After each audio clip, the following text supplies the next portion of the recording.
سورہ الروم رکوع نمبر 5 تلاوت.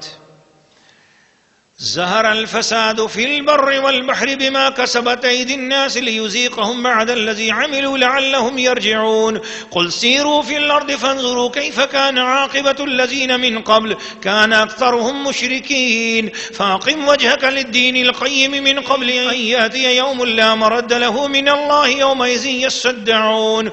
من کفر فعلیہ کفره ومن عمل صالحا فلأنفسهم يمهدون لیجزی الذین آمنوا وعملوا الصالحات من فضله إنه لا يحب الكافرين. ومن آياته أن يرسل الرياح مبشرات وليذيقكم من رحمته ولتجري الفلك بأمره ولتبتغوا من فضله ولعلكم تشكرون. ولقد أرسلنا من قبلك رسلا إلى قومهم فجاءوهم بالبينات فانتقمنا من الذين أجرموا وكان حقا علينا نصر المؤمنين. الله الذي يرسل الرياح فتثير سحابا فيبسطه في السماء كيف يشاء ويجعله كسفا فترى الودق يخرج من خلاله فإذا أصاب به من يشاء من عباده إذا هم يستبشرون. وإن كانوا من قبل أن ينزل عليهم من قبله لمبلسين. فانظر إلى آثار رحمة الله كيف يحيي الأرض بعد موتها إن ذلك لمحيي الموتى وهو على كل شيء قدير. ولئن أرسلنا ريحا فرأوه مصفرا لظلوا من بعده يكفرون. فإنك لا تسمع الموتى ولا تسمع الصم الدعاء إذا ولوا مدبرين. وما أنت بهاد العمي عن ضلالتهم إن تسمع إلا من يؤمن بآياتنا فهم مسلمون.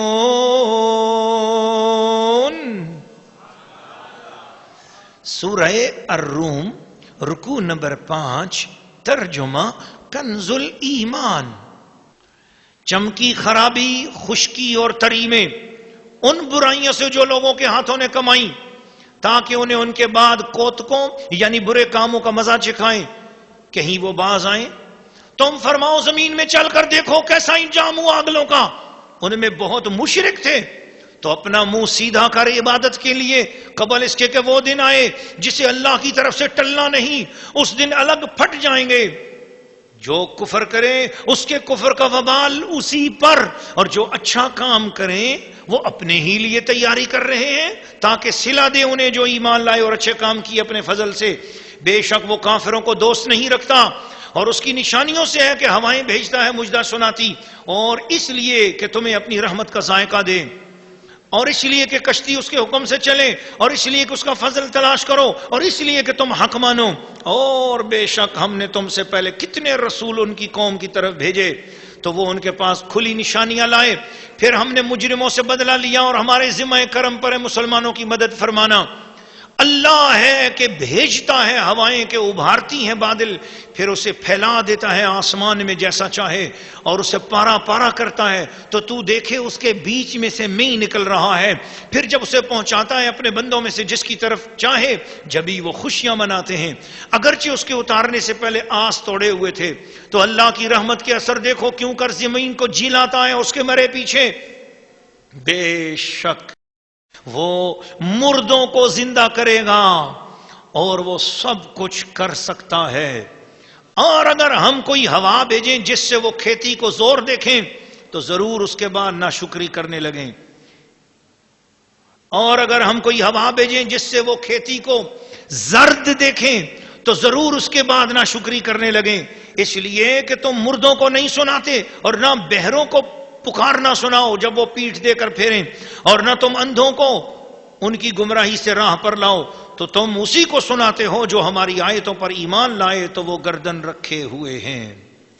سورہ الروم رکوع نمبر 5 تفسیر. ناظرین و ناظرات و سامعین و سامعات سورہ الروم کے رکوع نمبر 5 کا جو خلاصہ تفسیر تفسیر تبیان القرآن تفسیر ضیاء القرآن روح البیان اور تفسیر نعیمی سے سامنے آتا ہے خزائن العرفان اور نور العرفان کو ساتھ ملا کر.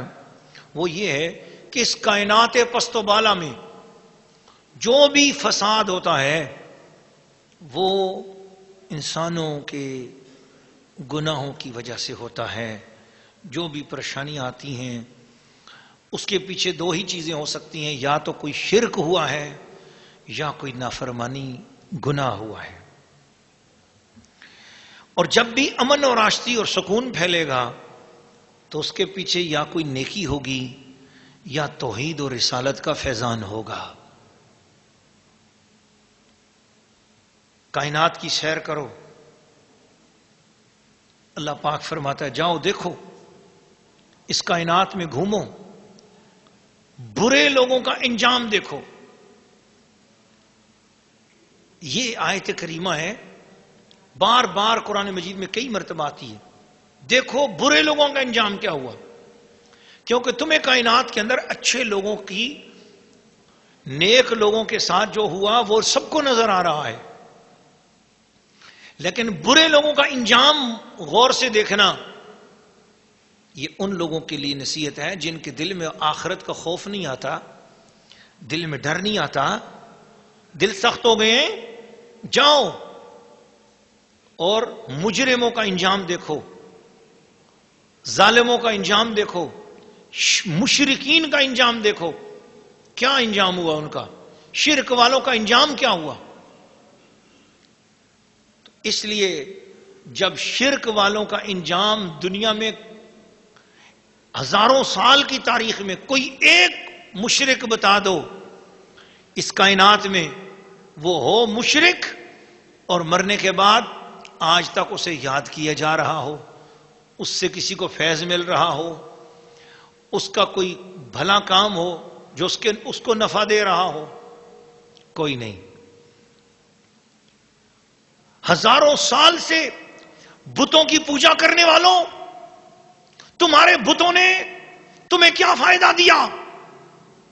جہاں ہم یہ آیت کریمہ پڑھیں گے وہاں ہمارا فرض بنتا ہے کہ ہم ان کا بھی ذرا ذکر کر دیں جنہوں نے اللہ کی توحید کو مانا، اللہ کے نام کا جھنڈا بلند کیا. میری مراد ان اولیاء اللہ سے ہے کہ جنہوں نے زمین میں شرک کو مٹایا اور توحید کو پھیلایا، گستاخی کو مٹایا، ادب رسول کو پھیلایا، بے ادبی سے لوگوں کو چھڑایا اور لوگوں کو ادب اور تعظیم والا بنایا. تو آج ایک معین الدین چشتی اجمیری رحمت اللہ تعالی علیہ انڈیا میں، ہندوستان میں ایک وہ ہستی مبارکہ ہے جنہوں نے 90 لاکھ مشرکوں سے شرک چھڑا کر انہیں توحید کا جام عطا فرمایا. لاکھوں لاکھ لوگ حضرت بابا فرید الدین گنج شکر کے ہاتھ پہ مسلمان ہوئے، لاکھوں لاکھ لوگ داتا گنج بخش کے ہاتھ پہ مسلمان ہوئے، اور ان ہستیوں کے تو بعد ازاں بھی لوگ مسلمان ہوتے رہے ان کے مزاروں کو دیکھ دیکھ کر. تو آج ان کے جو مزارات پہ یہ جو رونق لگ رہی ہے، یہ ان کے مزارات پہ جو کشش ہے، خلق خدا دوڑ رہی ہے، یہ رب کو ایک ماننے کا فیضان ہے.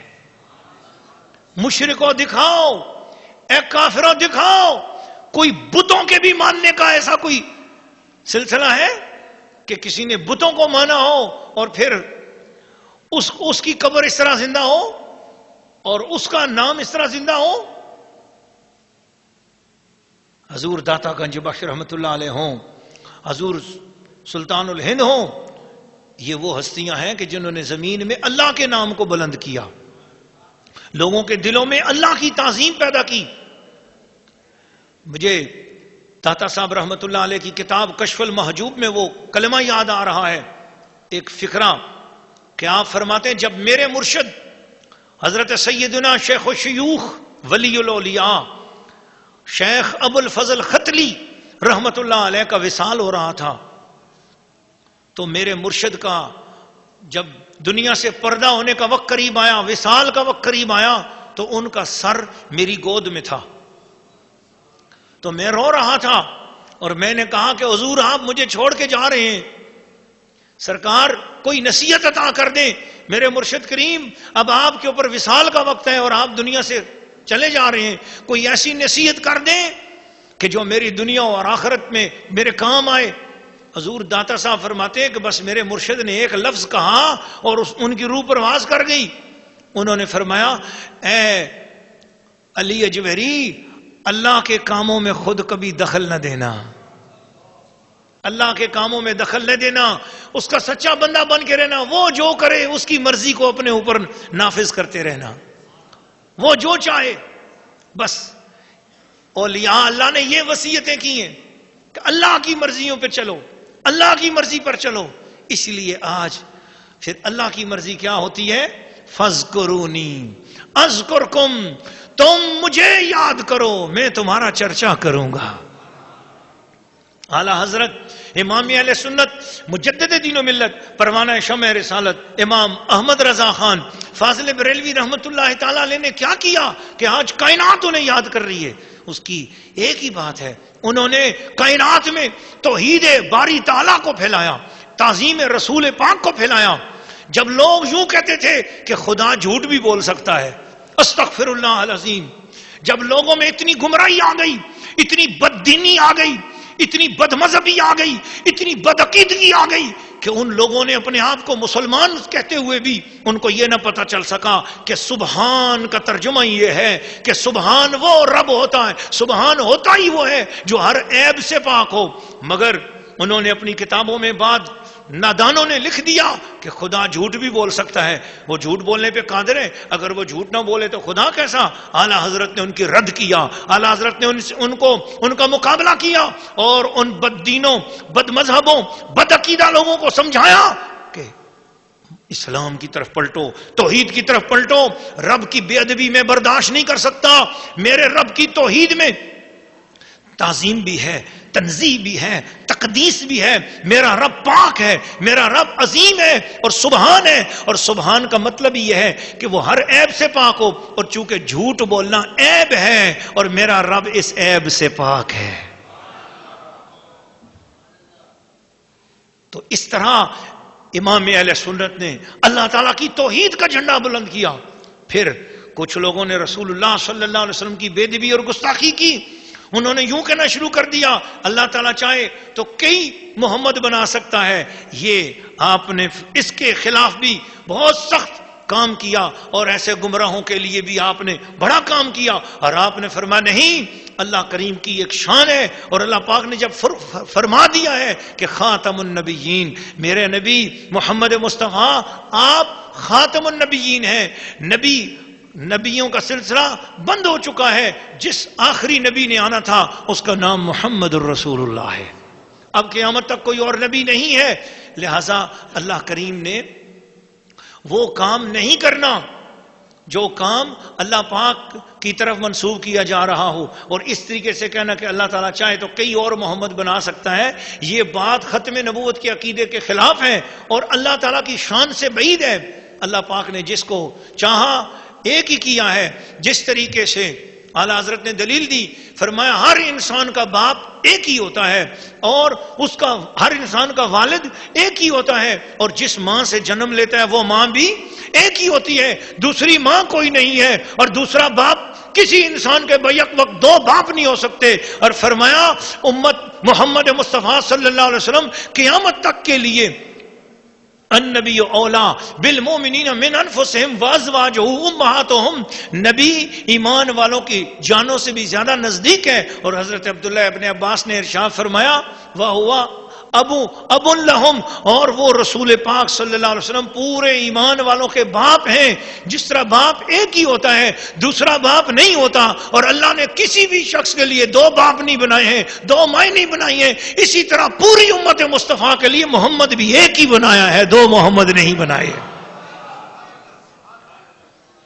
حضور اس طریقے سے اصلاح فرمائی. تو کائنات کے اندر سیر کرو، کافروں کا انجام بھی دیکھو اور ایمان والوں کا اعزاز بھی دیکھو. اور اس کے بعد فرمایا کہ میری نشانیوں میں غور کرو، سمندر کی نشانیوں پہ غور کرو، خشکی کی نشانیوں پہ غور کرو، آسمان کی نشانیوں پہ غور کرو، بارش میں غور کرو، بادلوں کے آنے پہ غور کرو. جب ان سب چیزوں پہ غور کرو گے دیکھو کتنے مایوس ہوتے ہو جب بارش نہیں ہوتی، دعائیں کرتے رہتے ہو، اور جس وقت میں بادل آنے سے پہلے بادلوں کو جوڑتا ہوں، بارش برسانے سے پہلے، پھر وہ آپس میں ٹکڑے ٹکڑے جڑتے ہیں اور پھر اس کے بعد ٹھنڈی ٹھنڈی ہوائیں چلتی ہیں، کیسے تمہیں اس وقت منظر اچھا لگتا ہے، کیسے خوش ہو رہے ہوتے ہو؟ یہ بارش کا شکریہ ادا کرنے سے بہتر نہیں تھا کہ اس بارش کو بھیجنے والے رب کی بارگاہ میں شکر ادا کرو؟ کیا یہ بارش کسی بت کے قابو میں ہے؟ کیا یہ کسی صنم کے پاس ہے؟ نہیں، بارش برسانے والا اللہ، بارش برسانے والا اللہ، بارش کا مالک اللہ، بادلوں کا مالک اللہ، بارش کے قطروں کا مالک اللہ، تو ہر چیز کا مالک اللہ ہے، اسی کے حضور سجدہ ریز ہو جاؤ۔ اللہ تعالی ہم سب کو ایمان کی برکات ظاہری اور باطنی نصیب فرمائے۔